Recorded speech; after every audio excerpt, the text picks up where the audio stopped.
Good morning. সকাল সকাল চা নিয়ে বসে পড়েছিলাম, তো কমপ্লিট করে সোজা চলে আসলাম রান্নাঘরে। আর এইদিকে দেখো মাসির শাক করছে, আর এইদিকে মাসির কিছু ইঁচড় চিংড়ি কমপ্লিট হয়ে গেছে। প্রায় সমস্ত রান্নাই কমপ্লিট হয়ে গেছে, শুধু এখন খাওয়ার পরে। এই যে এখানে সবজি আছে, সমস্ত রকম সবজি দিয়ে একটা নিরামিষ মতো করেছে।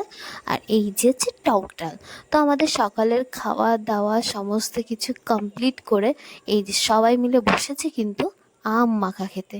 এটা এখন এডিটিং করছে আর জিভ দিয়ে জল গড়াচ্ছে, কি আর করা যাবে। ভিডিওটা ছিল আমার, কি পোস্ট করা হয়নি। তো এইদিকে দিদি সুন্দরভাবে আমগুলো ঘষে নিয়েছে। তারপরে এই যে কাঁচা লঙ্কা, লঙ্কা থেকে ভয় পাবে না, কারণ আমরা ঝালটা ভীষণ পছন্দ করি সবাই। আর টক আর ঝাল না হলে মাখার কোনো টেস্টটাই বোঝা যাবে না। আর এইদিকে দিদি ভালোভাবে লঙ্কাটা ঘষে নিচ্ছে। আর তার যা ঝাঁজ না, কি বলবো, এত সুন্দর লাগছিল। আর এই যে লেবুর পাতা দেখছেন, এই লেবুর পাতা কিন্তু আমার দিদির ছাদ বাগানের, কিন্তু জানেন।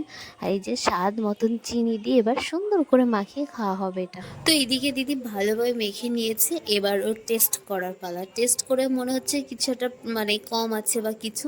তো এইদিকে মাসিকে দিল টেস্ট করতে। মাসি তারপরে একটু লবণ বা ঝালে কিছু একটা প্রবলেম ছিল, তো মাসিটা ঠিক করে মাখিয়ে দেওয়ার পরে আমরা সবাই মিলে দেখো মজা করে খাচ্ছি।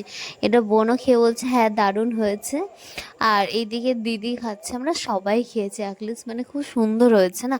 আর সবাই মিলে মাখা খেলে না, ভাগাভাগি জিনিসটা আছে, সেটা করতে তো আরোই বেশি ভালো লাগে, কে কখন কতটা খাবে।